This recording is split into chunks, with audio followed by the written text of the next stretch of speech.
దేవుని పరిశుద్ధ నామానికి మహిమ కలుగును గాక. నెహెమ్యా గ్రంథము 2వ అధ్యాయం.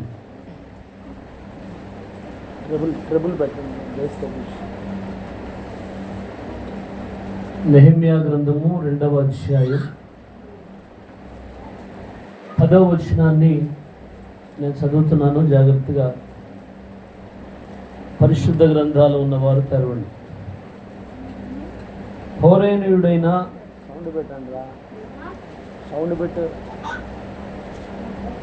హోరేనీయుడైన సన్బల్లుటును, అమోనీయుడైన టోబియా అను దాసుడును ఇశ్రాయేలీయులకు క్షేమము కలుగు చేయ ఒకడు వచ్చిందని విని బహుగా దుఃఖపడిరి. చిన్న ప్రార్థన చేసుకుందాం, తరలవచ్చు. పరిశుద్ధుడు అయిన మా తండ్రి, ప్రేమ కలిగిన మా ప్రభువా, నమ్మకమైనటువంటి మా యేసు రాజా, నీ గొప్ప నామానికి మహిమ చెల్లిస్తూ పగటి కాల సమయం అంతా ప్రభువా నీ కృప మాకు తోడుగా ఉంచినందుకు నీకు స్తోత్రాలు. ప్రయాణాల్లో మీరు ఇచ్చిన క్షేమాన్ని బట్టి, కాపుదలను బట్టి, భద్రతను బట్టి నీ గణనామానికి మహిమ చెల్లిస్తూ ఇంతవరకు పాటలలో, స్తుతి ఆరాధనలో బిడలిచ్చిన సాక్ష్యాలను బట్టి కూడా నీకు స్తోత్రాలు. కృపతో జ్ఞాపకం చేసుకున్నామని ఇంకా అనేక మంది బిడ్డల జీవితాల్లో అద్భుతమైన సాక్ష్యాలు ఇప్పింపజేసి నీ ఘననామానికి మహిమ తెచ్చుకోమని ఈ వాక్య భాగము ద్వారా చేరి వచ్చిన ప్రతి ఒక్కరితో మీరు మాట్లాడి సకల ఘనత, మహిమ, ప్రభావాలు మీరు పొందుకునమని యేసుక్రీస్తు శక్తి కలిగిన ప్రశస్తమైన నామములో ప్రార్థించి వేడుకొనుచున్నాము తండ్రి, ఆమేన్. కూర్చున్నా.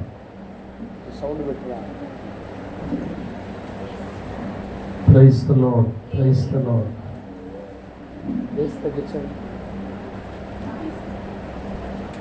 Praise the Lord. అటువైపు లైట్ లేండి. మన రక్షకుడు ప్రభు అయిన యేసుక్రీస్తు శక్తి కలిగిన ప్రశస్తమైన నామములో చేరి వచ్చిన మీ అందరికీ వందనాలు. అందరికీ వందనాలు. దేవునికి స్తోత్రాలు. ఈ పగటి కాల సమయంలో ప్రాముఖ్యమైన ప్రాముఖ్యమైనటువంటి అంశం ఏంటంటే, ఇశ్రాయేలుకు క్షేమము కలుగు చేయువాడు. ఆమేన్. ఇశ్రాయేలుకు క్షేమము కలుగు చేయువాడు. Praise the Lord. దేవునికి స్తోత్రం కలుగును గాక. దేవుని ప్రజలకు దేవుడు క్షేమాన్ని కలుగు చేస్తాడు. Praise the Lord. అంతకు మించి తన బిడ్డల ద్వారా కూడా దేవుడు తన ప్రజలకు క్షేమాన్ని కలుగు చేస్తాడు. ఎందుకు రాదు కిందకు పెట్టుకున్నారు వింటున్నారా? దేవుడు తన సేవకుల ద్వారా క్షేమాన్ని కలుగు చేస్తాడు. తన బిడ్డల ద్వారా ప్రజలకు క్షేమాన్ని కలుగు చేస్తాడు. ఇశ్రాయేలు ప్రజలకు క్షేమము కలుగు చేసేవాడు ఒకడు వచ్చాడని శత్రువులు దుఃఖపడ్డారంట. Praise the lord. వింటున్నారా? అంటే జీవము కలిగినటువంటి దేవుని సన్నిధిలో ఉన్నటువంటి మనం, ఆమేన్, మనల్ని బట్టి లేకపోతే దేవుణ్ణి బట్టి మనకు ఒక నిశ్చయత ఉంది. ఏంటా నిశ్చయత? ప్రభు మనకు తోడుగా ఉన్నాడు, ప్రభు మనకు సమీపంగా ఉన్నాడు. అది నిశ్చయత. దేవునికి స్తోత్రం. ఇప్పుడు కొంతమందిని చూసినప్పుడు ఒక నిశ్చయత ఉంటుంది. ఫలానా ఆయన మాకు సపోర్ట్గా ఉన్నాడు, మాకు ఆయన ద్వారా క్షేమం కలుగుతుంది, బంధువుల ద్వారా క్షేమం కలుగుతుంది అనుకునేవాళ్ళు కొంతమంది అయితే, రాజకీయ నాయకుల ద్వారా క్షేమం కలుగుతుంది అనుకునేవాళ్ళు కొంతమంది అయితే, ప్రైజ్ ది లార్డ్, పోలీసుల ద్వారా మాకు క్షేమం కలుగుతుంది అనుకునేవాళ్ళు కొంతమంది అయితే, ఆత్మీయ జీవితంలో దేవుని సన్నిధిలో ఉన్నటువంటి మనకు క్షేమము దేవుడు కలుగు చేయాలి. Praise the Lord. రెండవది, దేవుడు ఏర్పాటు చేసుకున్నటువంటి సేవకులు, ప్రజల ద్వారా దేవుడు మనకు క్షేమము కలుగు చేయాలి. ఒక నిశ్చయిత ఏముంటుంది, మాకు చర్చ్లో ఆ బ్రదరు ప్రార్థన చేస్తే దేవుడు తప్పకుండా కార్యం చేస్తాడు, అదొక నిశ్చయిత. ఫలాని సిస్టర్ ప్రార్థన చేస్తే దేవుడు కార్యం చేస్తాడు, అదొక నిశ్చయిత. Praise the lord. వాళ్ళని బట్టి ఏముంటుంది, ప్రజలకి ఒక ధైర్యం ఉంటుంది. Praise the lord. సేవకుడిని బట్టి మా పాస్టర్ గారు ప్రార్థన చేస్తాడు, ప్రార్థన దేవుడు ఆలకించి అద్భుతాన్ని చేస్తాడు. Praise the Lord. దయ్యాలు పట్టినా పర్లేదు, పాస్టర్ గారు వదిలిస్తాడు, ఇబ్బంది లేదు. ఇదేంటిది? క్షేమము కలుగు చేయటం. తద్వారా నిన్ను బట్టి ప్రజలు క్షేమంగా ఉంటారు, నిన్ను బట్టి ప్రభునామం మహిమపరచబడుతుంది, ప్రభునామం ఘనపరచబడుతుంది. దేవునికి స్తోత్రం కలుగునుగాక. ఇశ్రాయేలు ప్రజలు పాపము చేసినప్పుడు దేవుడు అనేక ప్రాంతాలకి, అనేక స్థలాలకి వాళ్ళని చెదరగొట్టాడు. ఆమేన్ చెప్తారా? ఇశ్రాయేలీలన్నా, యూదులన్నా, హెబ్రీలన్నా అందరూ ఒకటే. కొంచెం గట్టిగా చెబుతారా? దేవునికి స్తోత్రం. యూదులన్నా, ఇశ్రాయేలీలన్నా, హెబ్రీయులన్నా అందరూ ఉంటాయి. Praise the Lord. దేవుని ప్రజలు దేవునికి వ్యతిరేకంగా పాపం చేసినప్పుడు దేవుడు అనేక మందిని చెదరగొట్టాడు. భక్తుడు అంటాడు, చెదరగొట్టువాడు ఆయనే, సమకూర్చువాడు ఆయనే, పోగు చేయువాడు ఆయనే. ఆయనే సమస్తమునకు ఆధారభూతుడు, ఆయనే అద్భుతాలు చేయటకు సమర్థుడు, ఆయనే ఏదైనా చేయటానికి శక్తి కలిగినటువంటి దేవుడు. ఇది దేవుడుగా కలిగిన జనులమైనటువంటి మనము ధన్యులము. Praise the Lord. కాబట్టి ఇశ్రాయేలీయులకు క్షేమము కలుగజేసేవాడు. వింటున్నారా? ఇశ్రాయేలీయులకు. ఇప్పుడు సంఘానికి క్షేమం ఎట్లా అవుతుంది?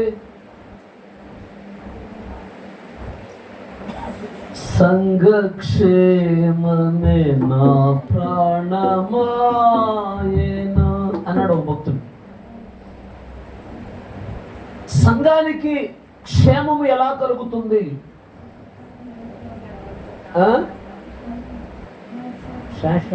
తమిళం కాదు, తెలుగు మాట్లాడుతున్నాను.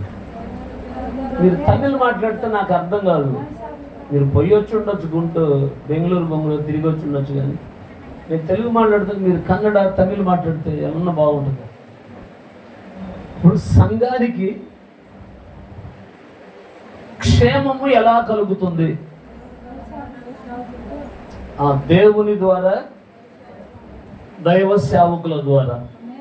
ఇంకా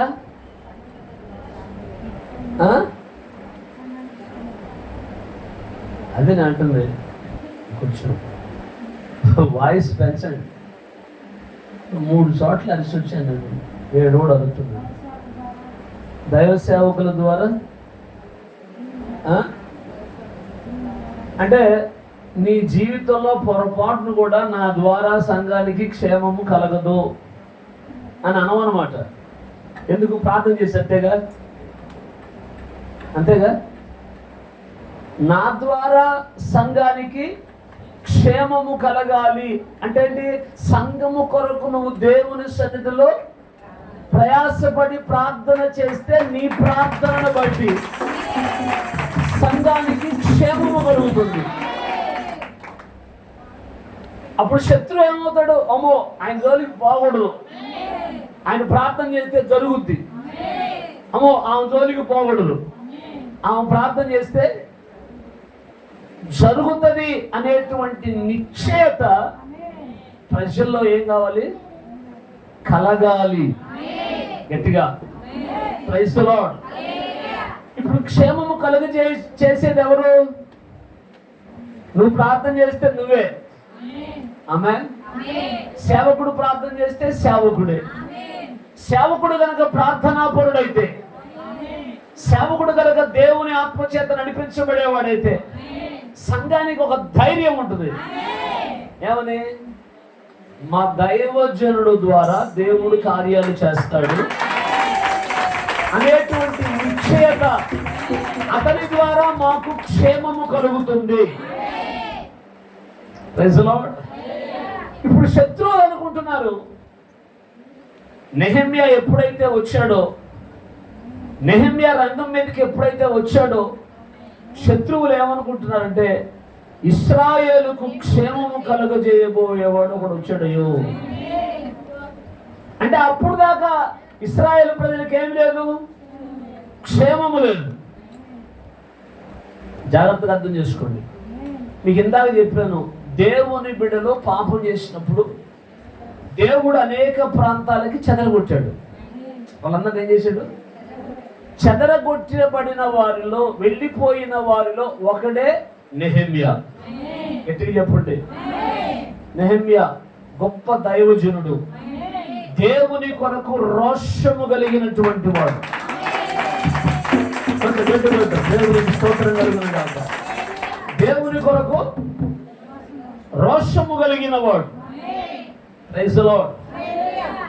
అటువంటి వాడేమయ్యాడు? చెదిరిపోయి షూషను కోటలో, ఆ షూషను రాజ్యములో, వింటున్నారా, ఆ రాజు దగ్గర గిన్నె అందించేవాడుగా ఉన్నాడు. Praise the Lord. గిన్నె అందించడం అంటే ఏంటి?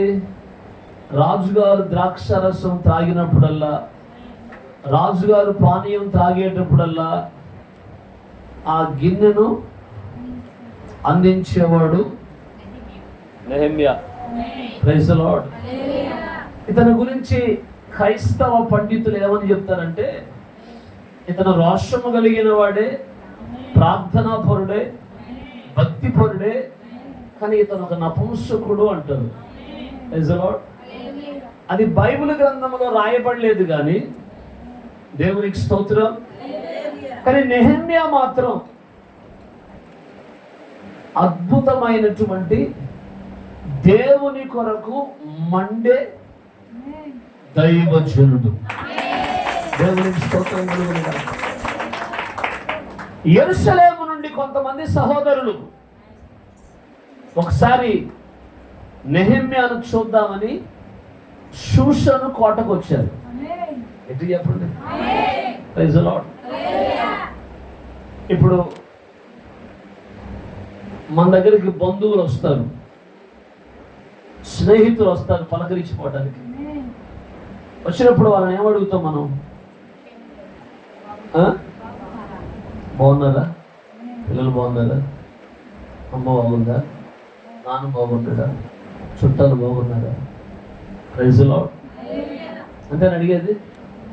మరి పిల్లకి పెళ్ళైంది కదా, మరి నీళ్ళు ఏమైనా వేసుకుందా? మరి ఏది మరి మనం మీ గేదె మరి కట్టిందన్నారు, మరి ఈనిందా? ఈయన అడిగేది?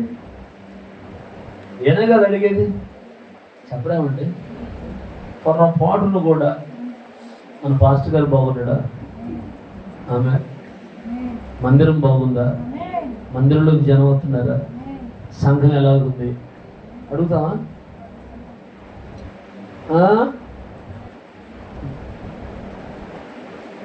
దొంగ బద్దాలు ఆడమాకండి, ఏదో చెప్పండి. పొరపాటును కూడా ఆ మాటలు వస్తాయి మనకి. మన సంఘం ఎట్లా ఉంది, ప్రార్థన ఎట్లా జరుగుతుంది, చర్చి ఎట్లాగుంది, సేవకుడు ఎలాగున్నాడు, సంఘం ఏమన్నా అభివృద్ధిలోకి వచ్చిందా? ఉంటుందా? నగలే దేవునికి స్తోత్రం కలుగును కాదు. రెండు చేతులు పైకి అడుగుదాం. అసలు మొదటి అధ్యాయం 2వ వచనం, నా సహోదరులలో హనానీ అని ఒకడు యూదులలో కొందరు వచ్చి చెరపట్టబడిన శేషములో తప్పించుకున్న యూదులను గూర్చి యెరూషలేమును గూర్చి నేను వారిని అడుగగా. ఏమడిగాడంట? బంధువులను అడగలేదు, స్నేహితులను అడగలేదు, రక్త సంబంధికులను అడగలేదు, కానీ ఎవరిని అడిగాడు చెప్పాలి? తన స్వజాతి ప్రజలను గురించి.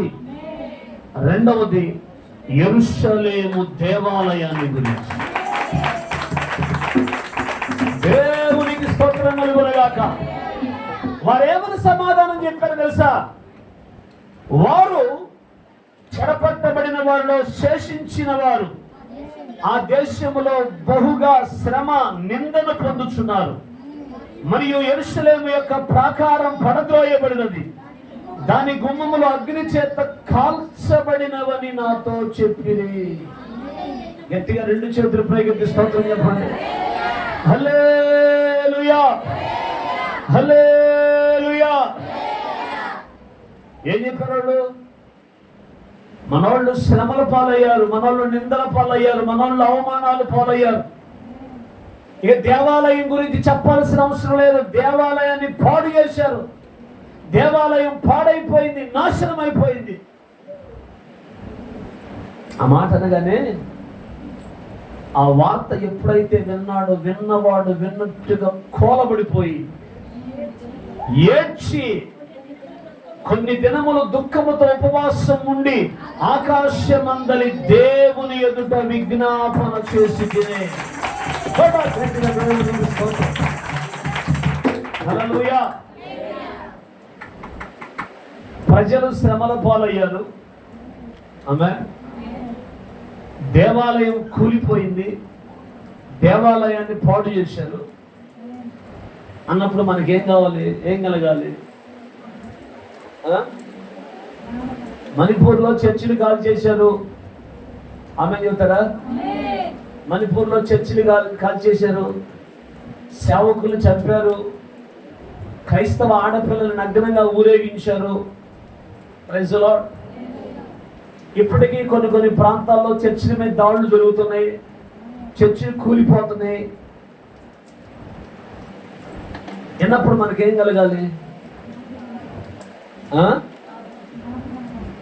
బాధ కలగాలి,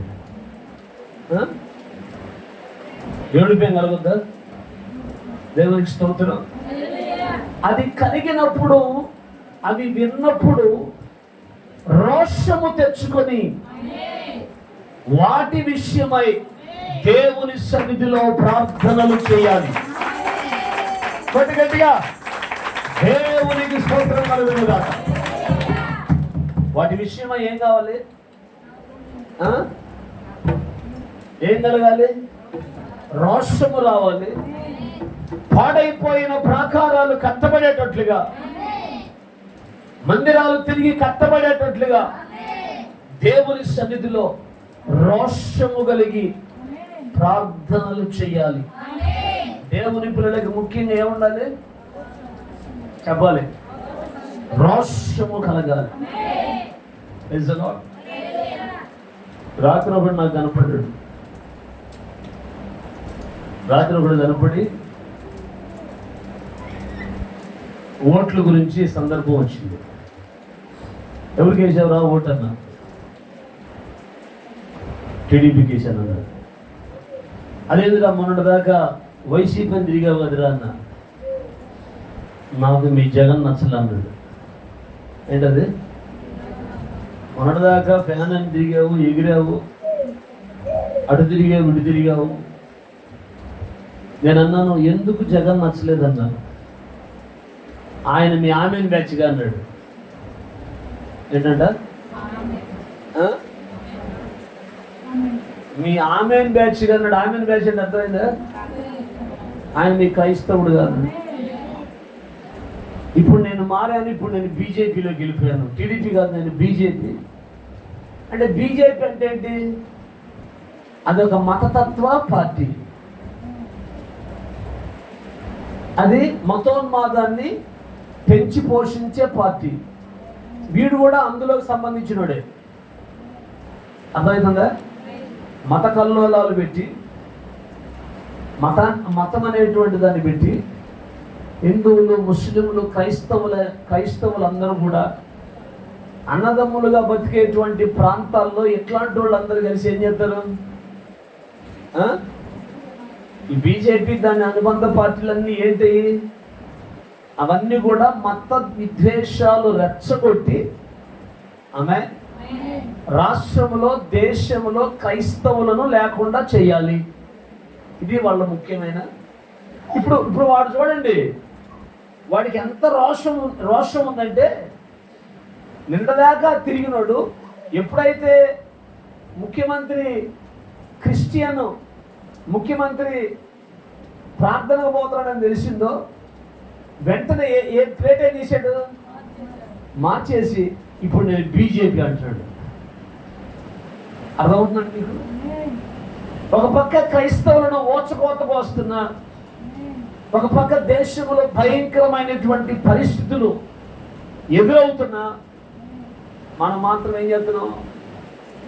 మనకి ఏమాత్రమో చీమ కుట్టినట్టు కూడా లేకుండా హాయిగా నా ప్రాణమా తినము, త్రాగుము, సుఖించుమని మన బతుకులేదో మనం బతికేస్తున్నాం. నిజమేనా?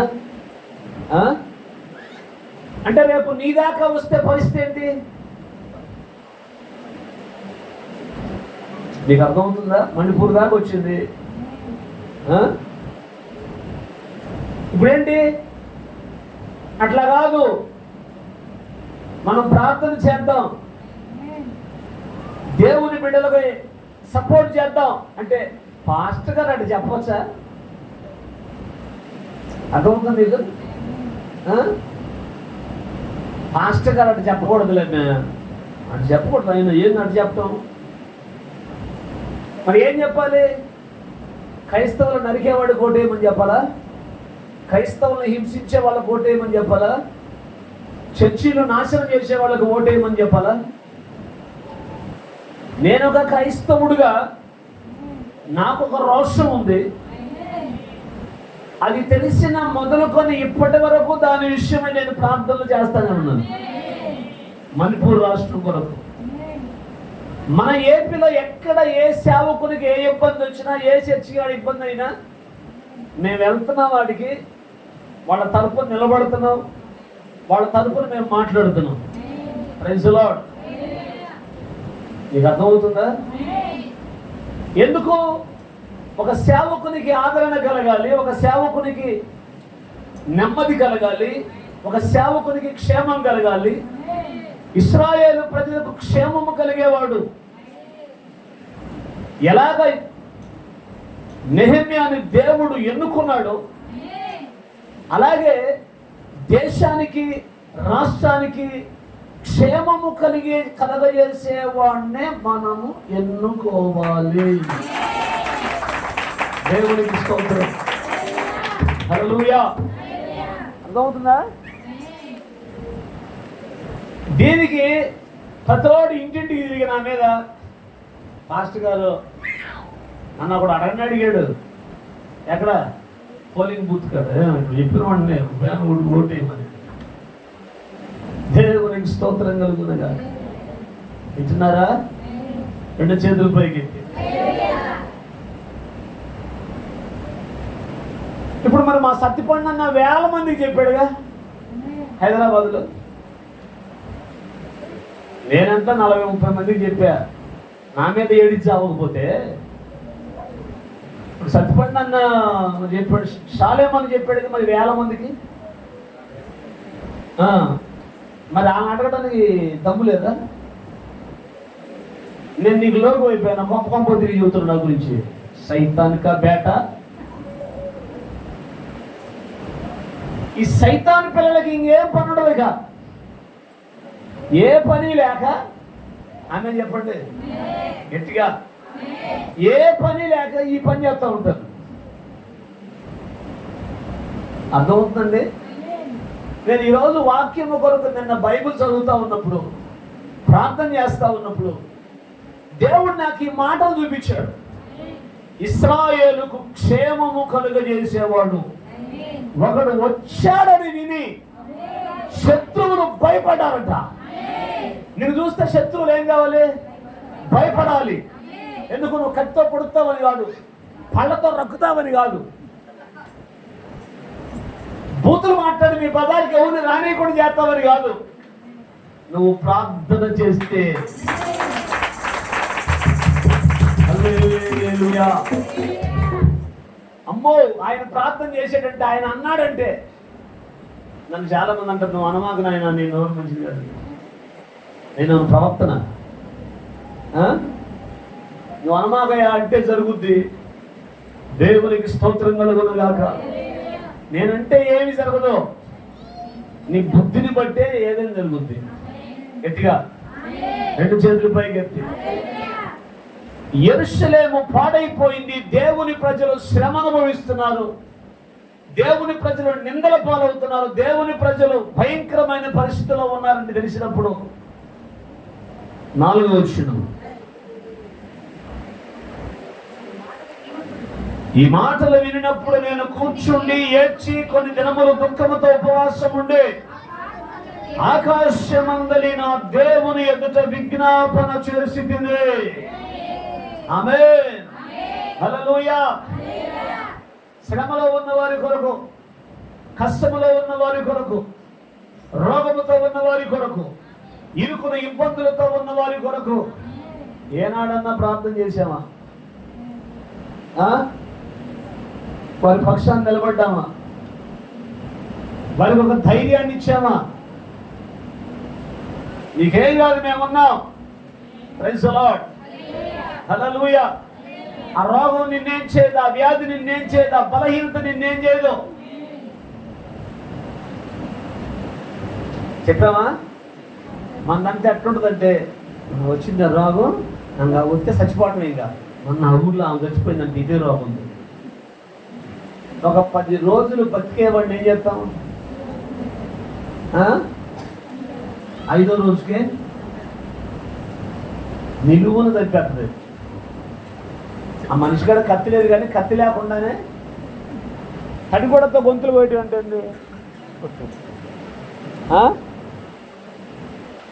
ఏమా? తడిగుడ్డతో గొంతులు పోయటం అంటే ఏంటి? తడిగుడ్డని తడిపి తీసుకొచ్చి గొంతు కొడితే తెగిద్దా? ఎందుకన్నారు అక్క మరి ఆ మాట?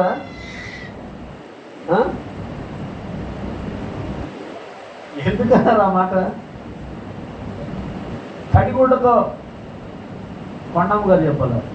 అందరికంటే సీనియర్, అందరికంటే వయసు పెద్ద నేనే. ఏం తెలుసు మరి? ఆదివారం పార్వన కొట్టి మెరగాలకు పోవడం తెలుసా?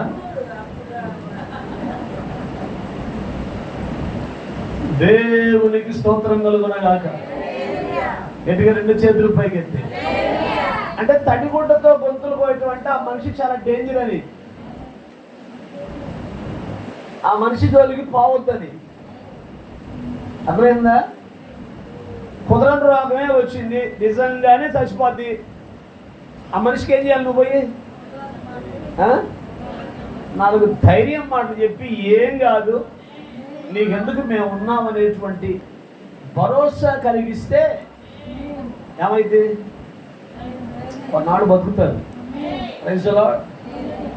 దేవుని పిల్లలుగా చేయాల్సిన నా పని. కానీ మనం చేసేది ఏంటంటే, పుండు మీద కారం చల్లి, ఆ కారానికి కూడా ఆడికి ఏం మంట పట్టకపోతే పుల్ల కూడా తీసుకొని ఆ పుండుని పొడిసి చచ్చినాక అప్పుడు వస్తాం. ఇంతకన్నా దుర్మార్గం ఏముందా? గట్టిగా స్తోత్రం చెప్పండి. ఆదరణ లేని వారికి ఆదరణ కలిగించే మాటలు, నెమ్మది లేనటువంటి వారికి నెమ్మది కలిగించేటువంటి మాటలు, ధైర్యము చెందిన వారిని ధైర్యపరిచేటువంటి మాటలు దేవుని పిల్లలు మాట్లాడాలి. దేవునికి స్తోత్రం. దేవుని బిడ్డలకు క్షేమాన్ని కలుగజేసేవారుగా మనం మార్చబడాలి. Praise the lord. మనల్ని బట్టి ప్రభునామానికి మహిమ రావాలి, ఘనత రావాలి, ప్రభావాలు రావాలి. నిన్ను బట్టి ప్రజలు ధైర్యంగా ఉండాలి. వింటున్నారా? గట్టిగా స్తోత్రం చెప్పండి. రెండు చేతుల పైకి. బాధ కలిగినప్పుడు, శ్రమ కలిగినప్పుడు ఎట్లా ఉంటారు మనుషులు? తన ప్రజలు పాడైపోయారు, తన ప్రజలు శ్రమను, నిందను అవమానిస్తున్నారు, దేవాలయం పాడైపోయింది.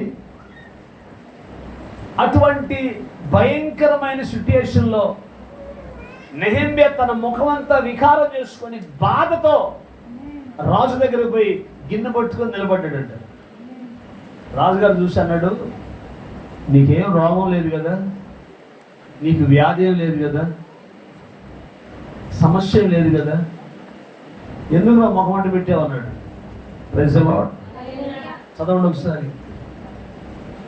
2వ అధ్యాయం. అటు తర్వాత అర్తహషస్త రాజు ఏలుబడి కాలమున 25వ సంవత్సరంలో నీసాను మాసముందు రాజు ద్రాక్షరసము త్రాగవలనని చూచుచుండగా, నేను ద్రాక్షరసము తీసుకుని రాజులకు అందించేదని అంతకు పూర్వము నేనెన్నడూ అతని ఎదుట విచారముగా ఉండలేదు.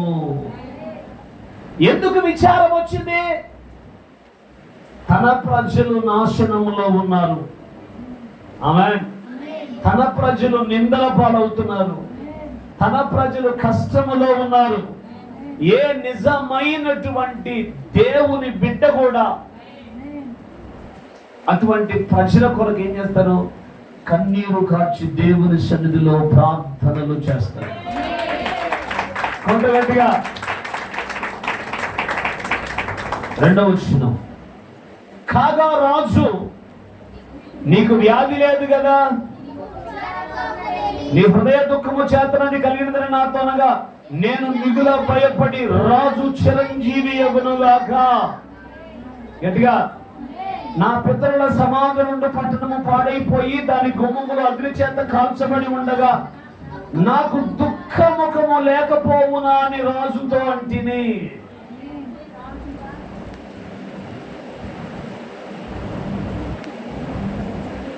విన్నారా? నాకు 47 సంవత్సరాలు. ఇప్పటికి 4-5 సార్లు ఓటేసి ఉంటాను.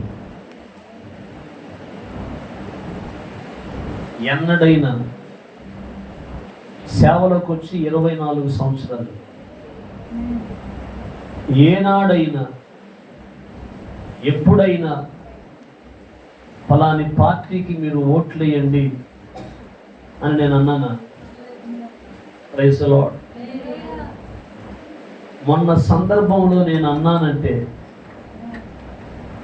అసలు ఏంటి, ఎందుకు దైవజనుడు ఆ మాట ఉపయోగించాడు, ఎందుకు అన్నాడు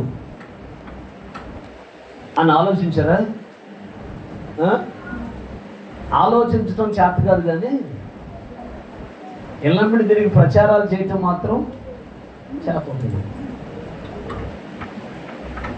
మణిపూర్ ఇన్సిడెంట్, ఆమె మీకు చాలా చాలా సందర్భాల్లో సేవకుల మీద జరిగిన దాడులు, మేము పోయి సేవకుల పక్షాన్ని నిలబడినటువంటి స్థితిగతులన్నీ తెలిస్తే మీరు అట్లా మాట్లాడరు. రాజమండ్రిలో శాటిలైట్ సిటీ అనే ఒక ప్రాంతం ఉంది. కొన్ని సంవత్సరాల నుంచి 22 సంవత్సరాల నుంచి అక్కడ ఒక మందిరం వేసుకొని ఒక తల్లి, విధవరాలు, కూతురు సేవ చేస్తున్నారు. అటువంటి సేవ చేస్తున్నటువంటి ఆ చర్చిని కూల్చేశారు. కొన్ని సంవత్సరాలుగా ఇది స్కూల్ గ్రౌండ్లో పెట్టారు మీరు అని చెప్పి అన్యాయంగా కూల్చేస్తే అప్పుడు వాళ్ళ పక్షాన మేము రాజమండ్రి వెళ్ళాము. Praise the Lord. వెళ్ళి వాళ్ళతోటి పోరాడి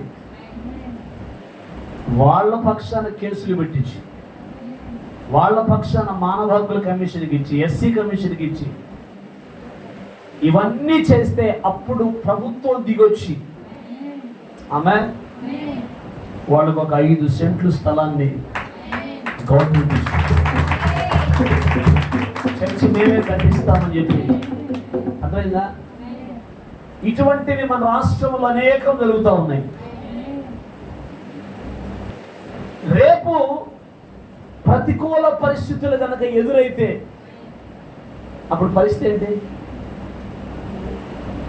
బీజేపీ దాని అనుబంధ పార్టీలు కనుక వచ్చినాయి అంటే అప్పుడు క్రైస్తవుల పరిస్థితి ఏంటి? అర్థమవుతుందా?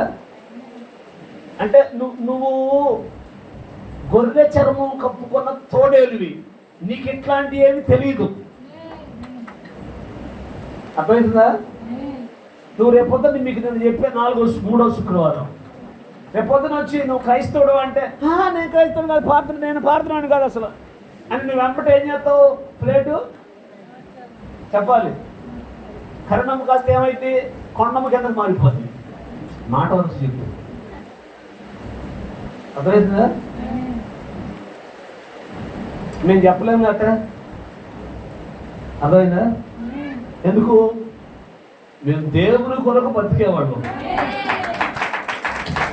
రోషము కలిగినటువంటి అబ్రహాము యొక్క రాజ సంతానం. నేను చెప్పలేము. నువ్వు ప్లేట్ కిరాయిస్తావు. అమ్మమ్మ నా పార్థం కదా. సో నా పేరు ఏమనుకున్నావు? ఆధార్ కార్డు చూడు. నా పేరు ఏంది? అంకమ్మ. దేవుని స్తోత్రం చెప్పు. నా పేరు ఏం పేరు? చూడు. శ్రీలక్ష్మి చెప్పు. మా ఆయన పేరు ఏం పేరు? అనిలు. మేము అసలు క్రిస్టియన్స్, మేమంతా హిందువులు అయితే అని ఏం చేస్తావు నువ్వు?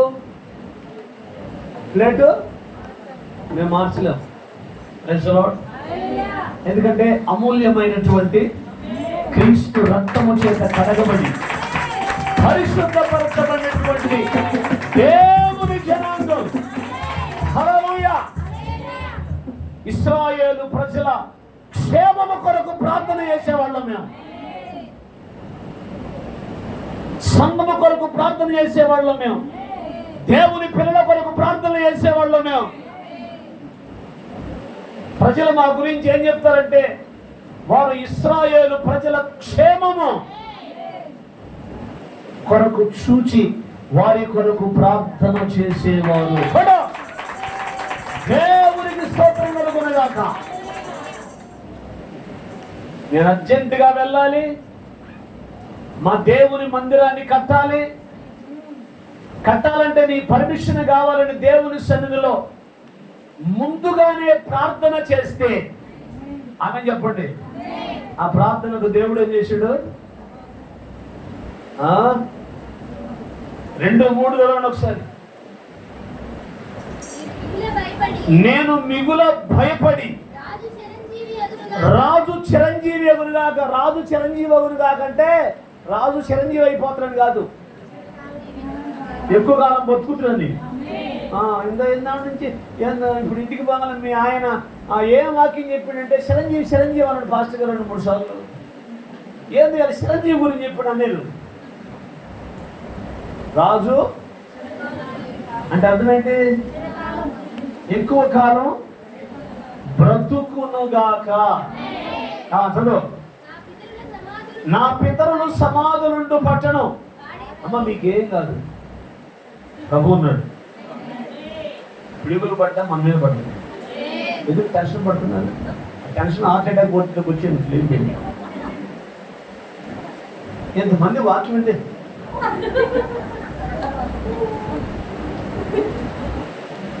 హల్లెలూయా. 40 పగలు 40 రాత్రులు కురిసినా మన వాడ తేలాడిద్ది.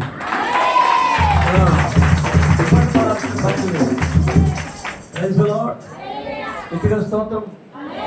2 చేతులు పైకెత్తి నిన్నే స్తుతించి ఆరాధించును, నా చింతలు మరచెదను. నిన్నే స్తుతించి ఆరాధించును, నా చింతలు మరచెదను.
చింతలన్నీ మరిచిపోయి కూర్చొని వర్తమానం వినండి.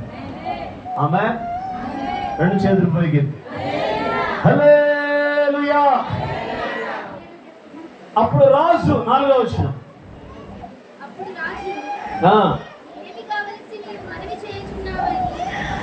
ఏమి కావాలని నీవు నన్ను అడుగుతున్నావు? ఆమె నేను ఆకాశమందలి నా దేవునికి ప్రార్థన చేసి, ఆమె ఆకాశమందలి నా దేవునికి ప్రార్థన చేసి రాజుతో నీ సముఖమందు నేను దయ పొందిన ఎడల నా పితరుల సమాధి నుండి పట్టణమును తిరిగి కట్టునట్లుగా నన్ను యూదా దేశమునకు పంపుడని వేడుకొనుచున్నానని నేను మనవి చేసి తినే. అంటే నెహెమ్యా ప్రార్థన రాజు రాణి మనస్సు మారిపోయింది. మనస్సును మార్చగలిగిన వాడు దేవుడే. నీ వంతుగా నువ్వు ఎన్ని ప్రయత్నాలు చేసినా ఆ ప్రయత్నాలన్నిటిలో ఫెయిల్ అయిపోవటమే కానీ ఆమె దాంట్లో పొరపాటును కూడా జయాన్ని పొందుకోలేదు. అందుకే వాక్యం అంటుంది, నీ స్వబుద్ధిని ఆధారం చేసుకోకుండా ఆమె నీ పూర్ణ హృదయముతో నీ దేవుడైన యెహోవా యందు నమ్మిక ఉంచుము. గట్టిగా స్తోత్రం చెప్పండి. రాజు అని అంటున్నారు, నీకు ఎన్ని రోజులు పడుతుంది, ఎప్పుడు వస్తావు, ఏంటి సంగతి, నీకు కావలసినవి అన్నీ కూడా నీకు సమకూరుస్తాను, నిశ్చయంగా నువ్వు నిశ్చింతగా నువ్వు వెళ్ళరమ్మని చెప్పేసి రాజు నెహెమ్యాతో అంటున్నాడు. 8వ వచనం చూడండి ఒకసారి. పట్టణ ప్రాకారమునకును మందిరముతో సంబంధించిన కోట గుమ్మములకును నేను ప్రవేశింపబో ఇంటికి నీ దూలములు మ్రాణులిచ్చినట్లుగా రాజుగారు అడవులకు ఆసాపునకు ఒక తాకీదు, అలాగు నాకు తోడుగా ఉండి నాకు కృప చూపుచున్న నా దేవుని కరుణాహస్తము కొలది రాజు నా మనవి ఆలకించెను. గట్టిగా దేవునికి స్తోత్రం కలుగునుగాక. గట్టిగా స్తోత్రం చెప్పండి. ఇప్పుడు 2వ అధ్యాయము 18వ వచనం 17 చూద్దామా. అయితే వారితో నేను ఇట్లాంటిని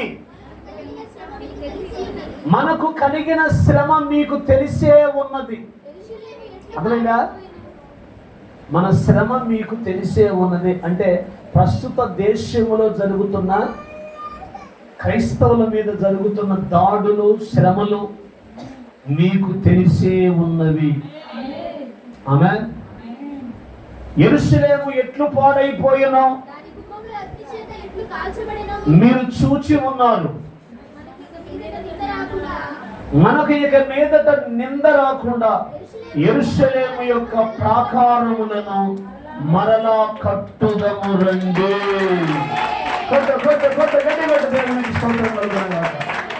యెరూషలేము ప్రాకారములను తిరిగి కట్టాలి. పాడైపోయినటువంటి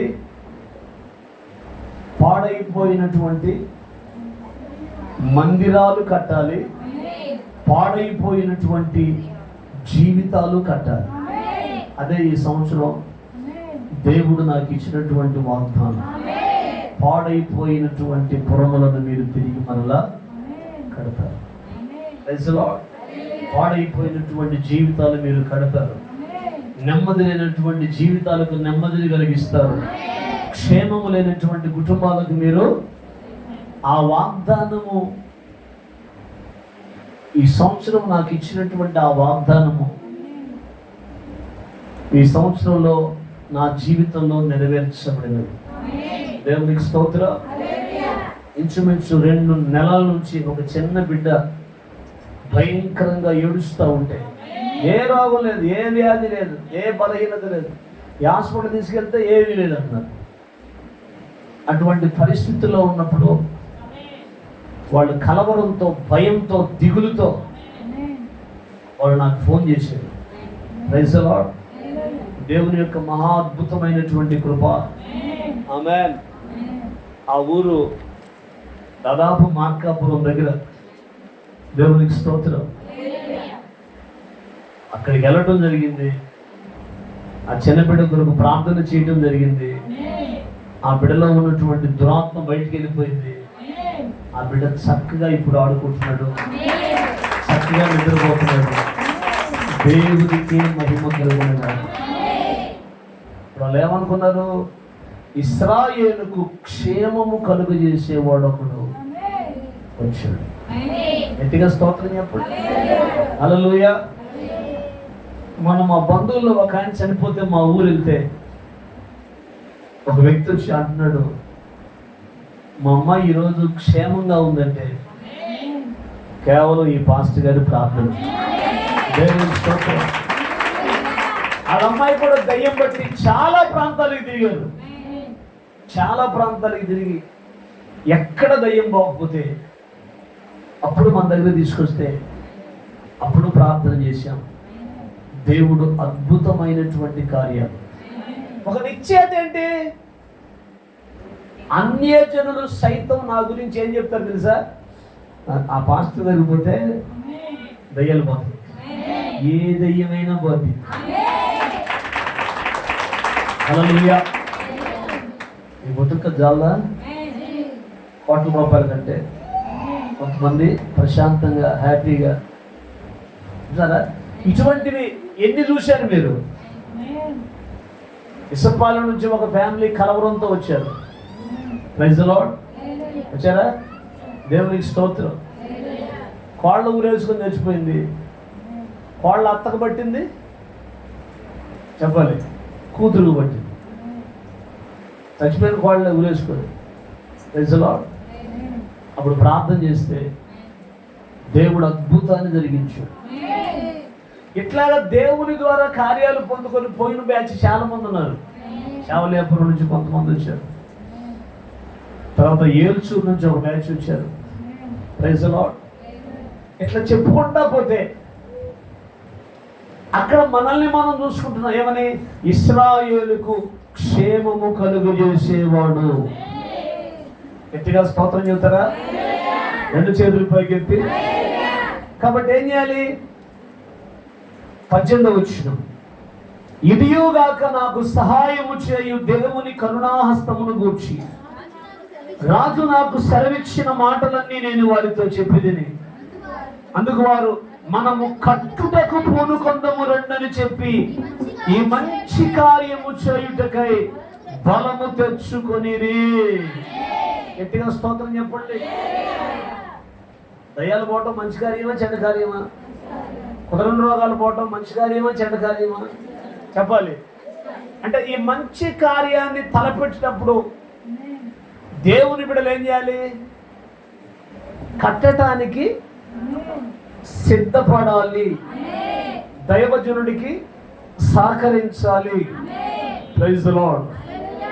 20వ వచనం, అందుకు నేను ఆకాశమందు నివాసి అయిన దేవుడు తానే మా యత్నమును సఫలము చేయును గనుక ఆయన దాసులమైన మేము కట్టుటకు పూనుకొనుచున్నాము.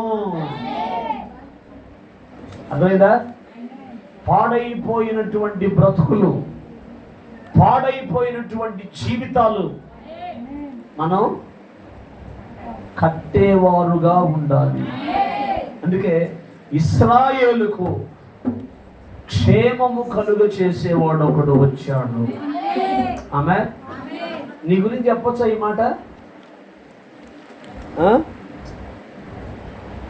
ఇశ్రాయేలుకు క్షేమము కలుగజేసే ఒక ఆమె వచ్చింది. నా గురించి అసలు నీ గురించి ఎవరు చెబుతాడు? చెప్పాలంటే ఏముండాలి? ప్రార్థనాత్మ ఉండాలి, విజ్ఞాపనాత్మ ఉండాలి, ప్రార్థన చేయాలి, విజ్ఞాపన చేయాలి, దేవుని ప్రజల పక్షమున పోరాడాలి. భయంకరమైన యుద్ధం జరుగుతుంది.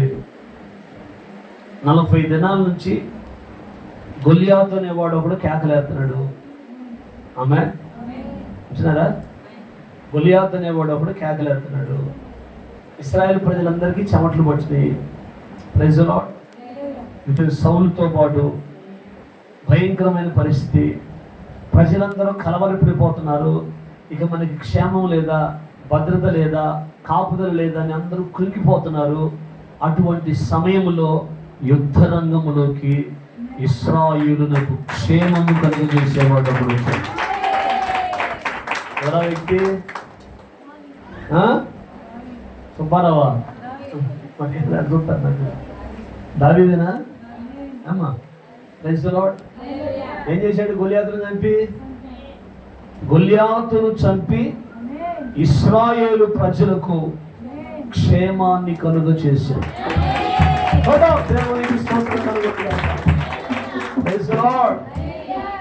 అందుకే దేవుడు, మేము మొన్న హాస్పిటల్కి వెళ్ళినప్పుడు ఒక ముస్లిం సహోదరి గొంతులో థైరాయిడ్ గడ్డ ఉందంట. డాక్టర్ మందులు పడితే తగ్గిపోద్ది అన్నాడంట. 3 నెలలుగా మందులు పడితే తగ్గల. మింగాలేదంట, కక్కాలేదంట.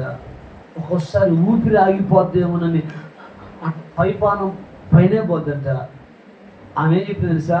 దర్గాల చుట్టూ తిరిగాను, అంతరాలు వేయించుకున్నాను, ప్రార్థన కూడా పోయాను, కానీ నా రోగం తగ్గలేదు. నా రోగాన్ని తగ్గించే వాళ్ళు ఎవరు నాకు కనపడలేదు అని అసలు మీ ఎవరో తెలియదు మా ముందు ఏడ్చిందండి. ఆయన అర్థమైందా? మా ముందు ఏడ్చింది. కళ్ళని పెట్టుకుని చచ్చిపోదాం అనిపిస్తుంది. అంటే ఎంత భయంకరమైనటువంటి బాధ. మరి ఏ పాస్టర్ కాడికి పోయిందో, ఎక్కడ ప్రార్థన పోయిందో నాకు తెలియదు. ఇక నేను అడుగుదాం, ఇవన్నీ చేద్దాం అనుకున్నా కానీ మేము పోయిన పని వేరు, అది వేరు. అర్థమవుతుందా? అంటే ఆ అమ్మాయి పక్షమున ప్రార్థన చేసేవాళ్ళు కానీ, దేవుని సన్నిధిలో విజ్ఞాపన చేసేవాళ్ళు కానీ, ఆ అమ్మాయి పక్షమున ప్రార్థనలో పోరాడేవాళ్ళు కానీ ఎవరు లేరు. అర్థమైందా? ఇశ్రాయేలుకు క్షేమము కలుగజేసేవాడు అంటే ఏంటని అర్థం? మన ద్వారా కొంతమంది ఆదరించబడాలి, కొంతమంది ధైర్యపరచబడాలి, కొంతమంది బలపరచబడాలి, కొంతమంది ప్రభువు సన్నిధికి రావాలి. అది పుట్టిన పుటకకి పరమార్థం ఉండాలి. అర్థమైందా? భక్తుడు పాట రాశాడు, మానవుడా కారణ జన్ముడా నీ జన్మకు కారణముంది. మానవుడా కారణ జన్ముడా నీ జన్మకు కారణముంది. అర్థం తెలియక నీవు వ్యర్థముగా బ్రతుకకు. అర్థం తెలియక నీవు వ్యర్థముగా బ్రతుకకు. పరమార్థమున్నదని ప్రభు కొరకే బ్రతుకమని. పరమార్థమున్నదని ప్రభు కొరకే బ్రతుకమని. మానవుడా జన్ముడా నీ జన్మకు కారణముంది. మానవుడా కారణ జన్ముడా జన్మకు కారణముంది. బైబుల్ చెప్తుంది, ప్రభు అయినటువంటి యేసుక్రీస్తు వారు చెప్తున్నాడు, నిన్ను వలె నీ పొరుగు వానిని ప్రేమించు.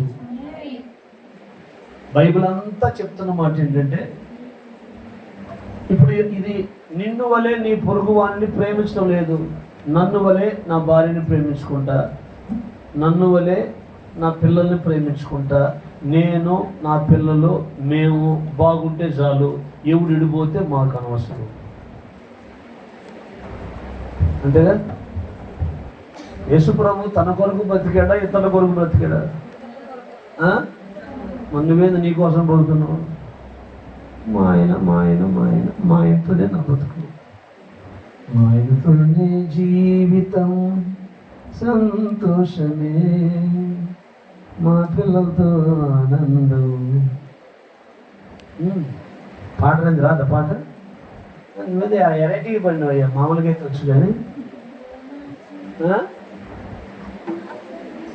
అర్థమైందా? ఈ వంట పరలోకం పోద్దంట. నేను నా కుటుంబం మేమే బాగుండాలి, పక్కోటి ఏమైనా. అసలు భక్తి అంటే ఏంటి?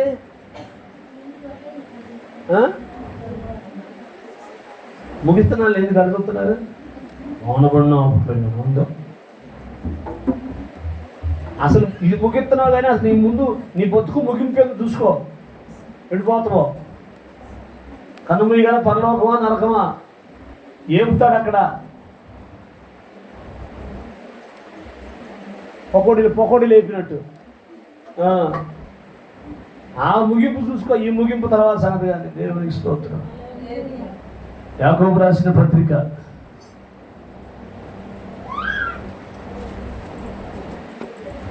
1వ అధ్యాయం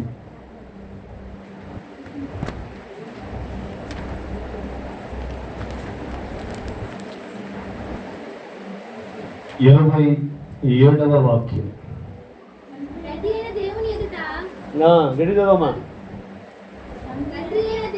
తండ్రి అయిన దేవుని ఎదుట పవిత్రమును నిష్కళంకమునైన భక్తి ఏదనగా, దిక్కులేని పిల్లలను విధవరాండ్రను వారి ఇబ్బందిలో పరామర్శించుటయు, ఇహలోక మాలిన్యము తన కంటకుండా తన్ను తాను కాపాడుకోవటమే భక్తి. 40 రోజులు ఉపవాసం ఉండడం కాదు భక్తి. అర్థమైందా? భక్తి అంటే ఏంటి? దిక్కులేని పిల్లలను విధవరాండ్రను వారి ఇబ్బందిలో పరామర్శించుటయు, ఇహలోక మాలిన్యము తనకంటకుండా కాపాడుకోవటమే భక్తి. అంటే విధవరాండ్రను పరామర్శించమన్నారని చెప్పి ఆడికి పోయి ఆమెతో ముచ్చట్లేసి ఆమెతో అన్నీ చేసి ఆమెతోటి అమ్మ ఏంటి పాస్టర్ గారు మీ ఇంటికి వచ్చాడేంది, ఏడ పండుకుంటాడు ఏంటంటే, మా ఊరు వచ్చినప్పుడల్లా మా ఇంట్లోనే రెస్ట్ తీసుకుంటాడు మా పాస్టర్ గారు అన్నదాము. ఆమెకు భర్త లేడు. ఇదేం పాపకాలం, ఇదేం దుర్మార్గం రా అనుకున్నాను నేను మనసులో. ఇంకా రెస్ట్ తీసుకోవడానికి నాకు ఏ కొంప దొరకలే పాస్టర్ గారికి. అందుకే ఏమన్నాడంటే, దిక్కులేని పిల్లలను విధవరాండ్రను వారి ఇబ్బందిలో పరామర్శిస్తూ ఇహలోక మాలిన్యము తన కంటకుండా తన్ను తాను కాపాడుకోవాలి. అర్థమైందా? పాపములో మనం పడిపోకుండా, పాపిష్టి కార్యాల జోలికి మనం పోకుండా వారిని పరామర్శిస్తూ ఆమె కలంకము లేకుండా బతకటమే భక్తి. మనకు ఆ భక్తి చేయటం చేత కాదు. బయలుదేరి బుట్ట కూడా బట్టి సైతాను ఎదురుగా ఒక భర్త చచ్చిపోయిన ఎదురుగా ఏంది ఇది వచ్చింది, ఆ పిల్ల ఏం చేసింది నిన్ను? అసలు ముందు నీ బుద్ధి వచ్చింది కాదు, పాపిష్టిదాన్న. పాపిష్టి బుద్ధులు ఏం కావాలి? మార్చుకోవాలి. ఇప్పుడు ఆమె టైం ఏదో బాగలేదు, ఆమె పరిస్థితి ఏదో బాగలేదు, వాళ్ళ ఆయన పోయాడు, మీ ఆయన సిలేసుకుని ఉంటా ఎల్లకాలం పాడైనా వదలా పాడు చెప్పండి. రేపు కూడా నిన్నంతే అంటారు అనవసరంలో. ముఖ్యంగా దేవుని బిడ్డలకి ఇట్లాంటి దరిద్రపు స్థితిగతులు అర్థమవుతుందా? దేవుని వాక్యము చాలా స్పష్టముగా చెప్తుంది. ఆయన దిక్కులేని వారి పట్ల, విధవరాండ్ర పట్ల, తండ్రి లేని వారి పట్ల ఎప్పుడు కాచుకొని ఉంటాడంట. ఇప్పుడల్లా మీరు ఇంటికి పోయేది లేదు, వాన తగ్గదు, వాన తగ్గదు, నా వర్తమానం ఆగదు, ఇంకా చాలా ఉంది చెప్పాల్సింది. గట్టిగా స్తోత్రం చెప్పండి. వదిలిపెట్టే గొడుగు పొడిగి వేసుకున్నారు, సమస్య లేదు. గొడుగు కూడా లెగిసిపోద్ది. భోజనాలు అయినాయి కదా, గట్టి చెప్పండి. అంటే ఏంది అయినాయనా కానీ కాలేదనా? గట్టగా తినొచ్చిన అది ఇబ్బంది లేదుగా. కూర్చో, దేవునికి స్తోత్రం కలుగునగా. కుర్చీలో కూర్చో, లేకపోతే కింద కూర్చో, కింద కూర్చో, లేకపోతే కుర్చీలో కూర్చో, లేకపోతే పడుకో. Praise the lord. ఎటుకి 2 చేతులు పైకెత్తి. ఇప్పుడు భక్తి అంటే ఏంటి? తండ్రి అయిన దేవుని ఎదుట పవిత్రమును నిష్కళంకమునైన భక్తి ఏదనగా దిక్కులేని పిల్లలను, విధవరాండ్రను వారి ఇబ్బందిలో పరామర్శించుటయు, ఇహలోక మాలిన్యము తన కంటకుండా తన్ను తాను కాపాడుకోవటమే భక్తి. కాబట్టి విధవరాండ్రని చిన్నచూపు చూడటం, దిక్కులేని పిల్లలని చిన్నచూపు చూడటం, అట్లాంటి వాళ్ళని ఎట్టబడితే అట్ట మాట్లాడటం, ఇవన్నీ దుర్మార్గపు. ఏమేందో భయం కలిగిన బలిలాగా ఆమెకు మొగుడు లేడు, ఏమి లేడు, మనకు మొగుడు ఉండరు, పోదాము. ఈ దయ్యమే వాడిని తనిద్ది. ఈయనే చెప్పండి, ఈ మనిషే వాడిని తంటది. మళ్ళీ పైగా ఏమంటది? అమ్మో మా ఆయన అమ్మో అమ్మో మా ఆయన అమ్మో అయ్యో. అసలు ఏ ఉనికిపోతుంది అసలు? ఎంత ఎంత భయం కలిగిన బల్లో. బల్లె తొండ ఓసలు వెళ్ళా. అసలు నువ్వు దేవుని బిడ్డవా, దెయ్య పిల్లవా? అసలు అనొచ్చా? మాట రావచ్చా మన నోటి వెంట? దేవుడు ఆమెన్ అన్నాడంటే రిక్షాలో కూర్చోబెట్టి నీకు కూడా ముసుగేసి చేసుకుపోతారు. ఎందుకంటే మాట్లాంటారు పాపం, వాళ్ళు మనలాంటి వాళ్ళే కదా. Praise the Lord. ఇప్పుడు లోకస్తులు, అన్యజనులు అంటే వాళ్ళకి తెలియదు, దేవుని పిల్లలు అంటే కరెక్ట్ కదా అది. Praise the Lord. అందుకే మన భక్తి గురించి ప్రభు చెప్తున్నాడు. అస్సలు భక్తి అంటే వాళ్ళని ఆదరించటం, వాళ్ళతో ప్రేమగా మాట్లాడటం, వాళ్ళని ధైర్యపరిచేటువంటి మాటలు, కృంగదీసే మాటలు, బాధపట్టే మాటలు, ఇటువంటివి ఇశ్రాయేలు ప్రజలకు క్షేమము కలుగజేసేవారు మాట్లాడు. ఆమె చెబుతారా? 2 చేతులు పైకెత్తి. ఆ పిల్ల యవనస్తురాలు రాజుగారికి ఇచ్చి పెళ్లి చేశారు. ఆమె రాజుగారికి ఇచ్చి పెళ్లి చేస్తే తన ప్రజల మీదకి కీడు వచ్చింది. ఆమె చెప్పండి. ఆమె పినతండ్రి అంటాడు, మాయ్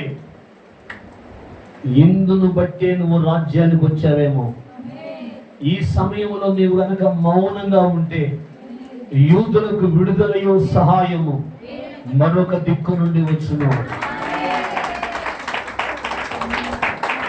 ఆ పిల్ల ఏమైనా తక్కువ తినదా?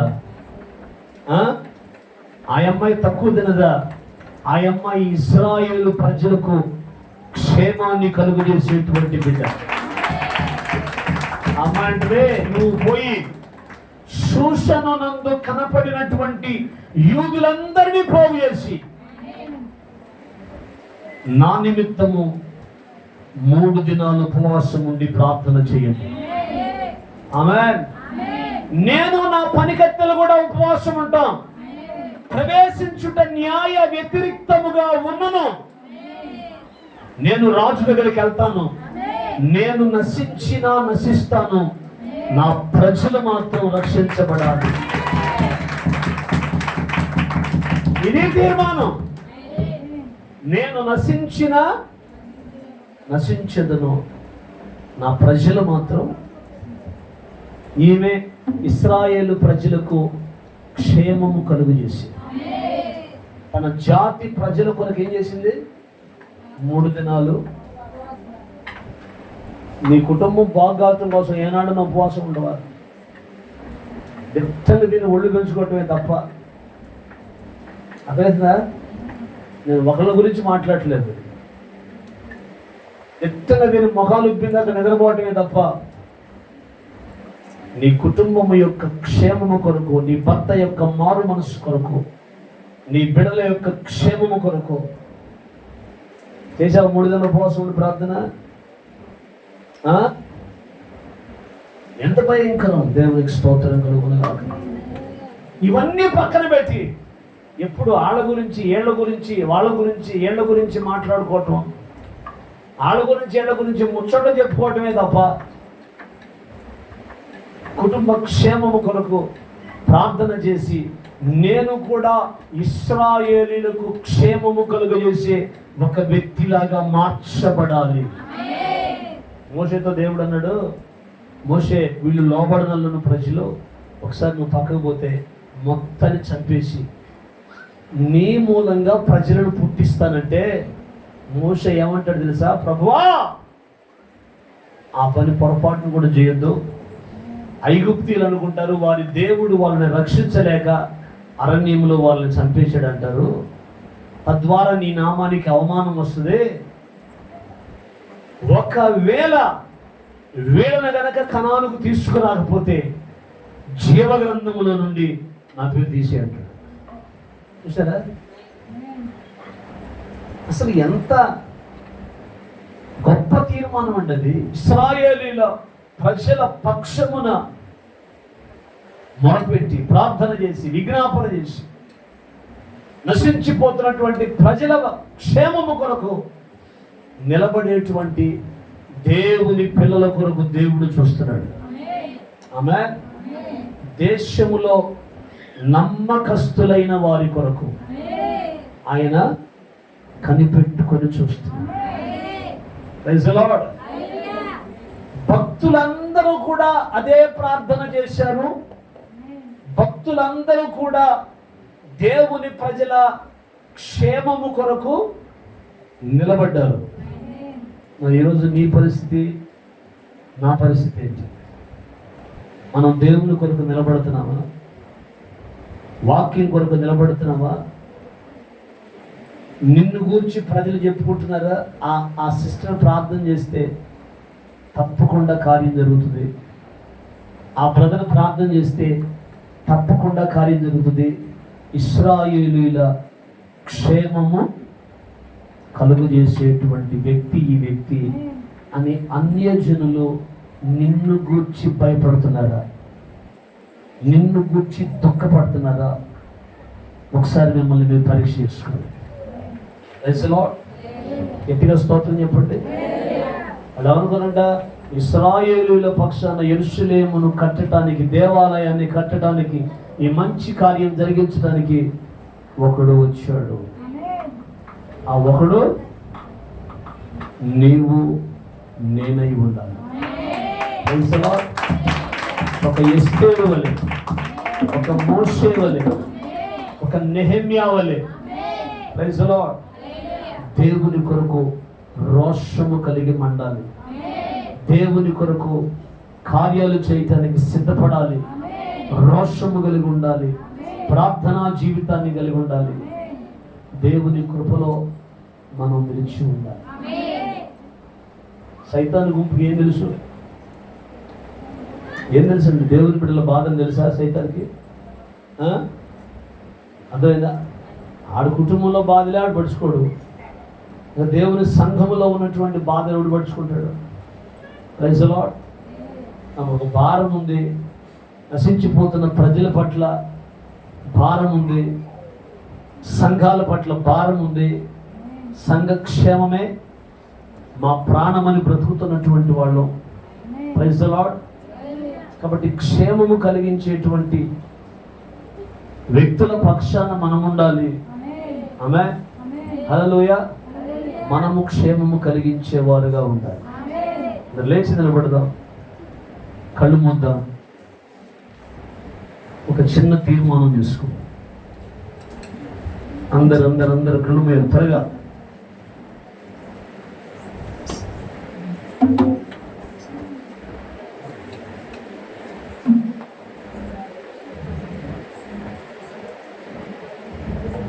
ప్రభు సన్నిధిలో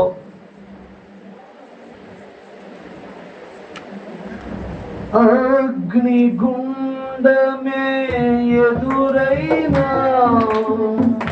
సింహాల బోను నన్నడ్డగించిన, అగ్నిగుండమే ఎదురైనా, సింహాల బోను నన్నడ్డగించిన, నా మట్టుకైతే బ్రతుకుట తీస్తే, చావైతే అది నాకెంత మేలు. నా మట్టుకైతే బ్రతుకుట, చావైతే అది నాకెంత మేలు.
Mama.